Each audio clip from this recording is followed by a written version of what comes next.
Unfortunately, let's see.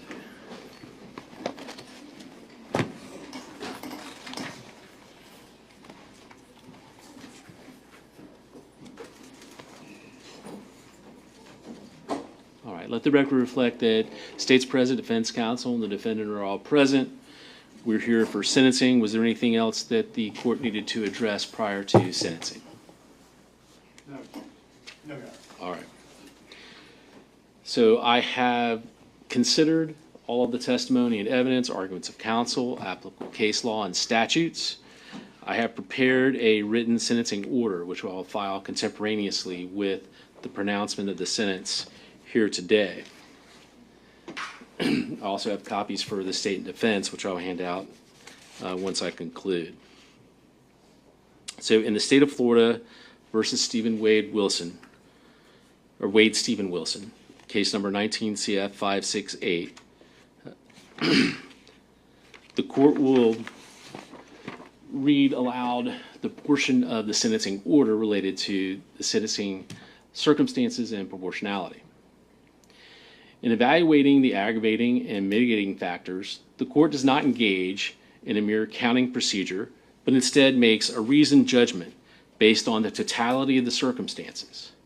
In reaching this decision, the court is mindful that because death is a unique punishment in its finality, its application is reserved only for those cases where the most aggravating and least mitigating circumstances exist. The law never requires the imposition of a death sentence. In this case, the totality of the circumstances indicates the defendant, with premeditation, beat and strangled Christine Melton in her home before stealing her vehicle and driving to meet his girlfriend, Melissa Montanez. After Montanez refused to get into the car with him, the defendant battered her in broad daylight. The defendant told law enforcement, when Ms. Montanez managed to flee from the defendant, he fled the scene and drove back to Cape Coral, where he decided that he would murder another person. He saw Diane Ruiz walking to work and pulled over, pretending to ask for directions. She got into the car to provide directions, but the defendant strangled her when she tried to exit. He then drove to an empty lot, strangling her into unconsciousness at least one additional time on the way there. When she tried to flee from the car, he drove over her at least one time, inflicting mortal injuries to her spine, ribs, and neck. The evidence showed that both murders were heinous, atrocious, and cruel, and that the second murder was cold, calculated, and premeditated. The defendant inflicted serious physical and emotional pain to the victims.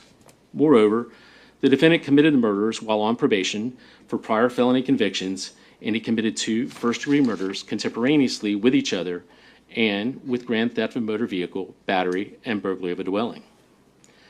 There were no statutory mitigating circumstances that were established, but the court considered the non-statutory mitigating circumstances presented by the defendant.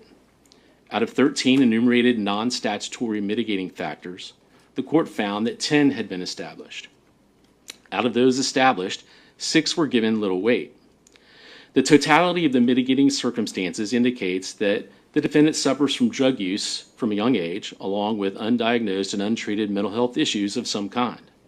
He felt abandoned by his biological parents, but had a devoted adoptive family who raised him in a supportive and loving environment.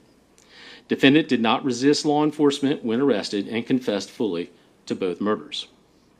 The court has further considered giving great weight to the advisory verdict of the jury, who recommended that the death penalty be imposed by a vote of 9-3 on count 1 for the murder of Christine Melton and a vote of 10-2 on count 4 for the murder of Diane Ruiz.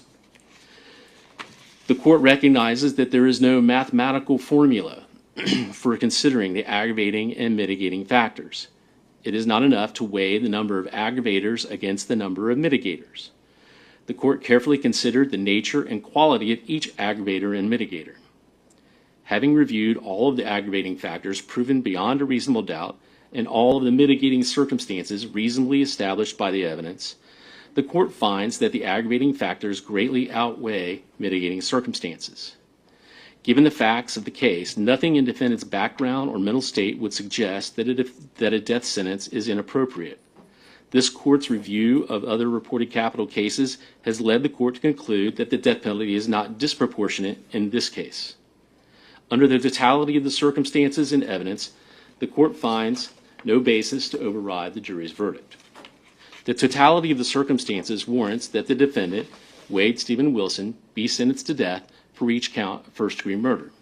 Accordingly, it is ordered and adjudged that the defendant, Wade Stephen Wilson, be sentenced as follows. Count 1, first-degree murder of Christine Melton. The defendant is hereby sentenced to death. Count 2, grand theft of a motor vehicle. The defendant is sentenced to 5 years imprisonment in the Florida Department of Corrections. Count 3, battery.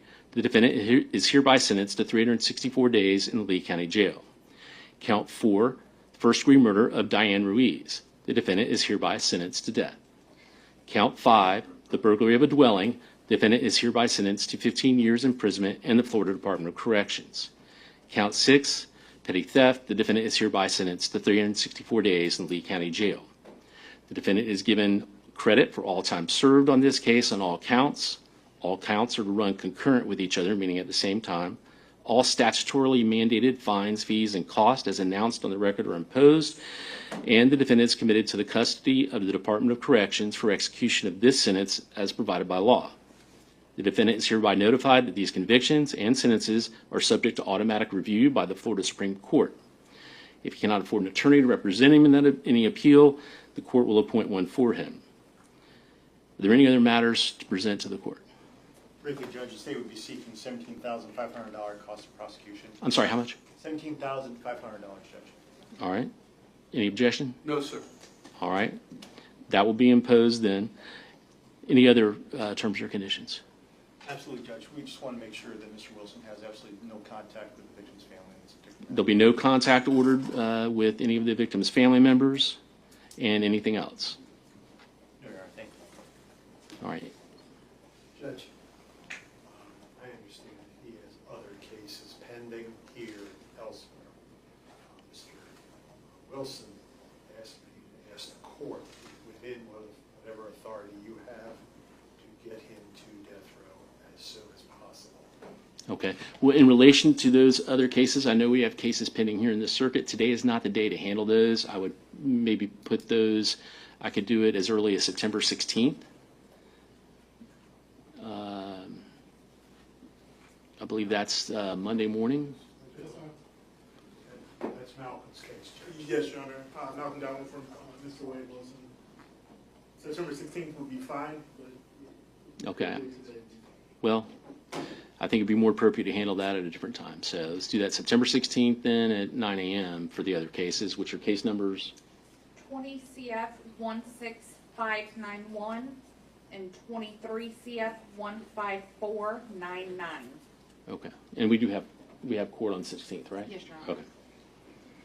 Judge, if I may, he also has a VOP warrant out of Broward County, Palm Beach County.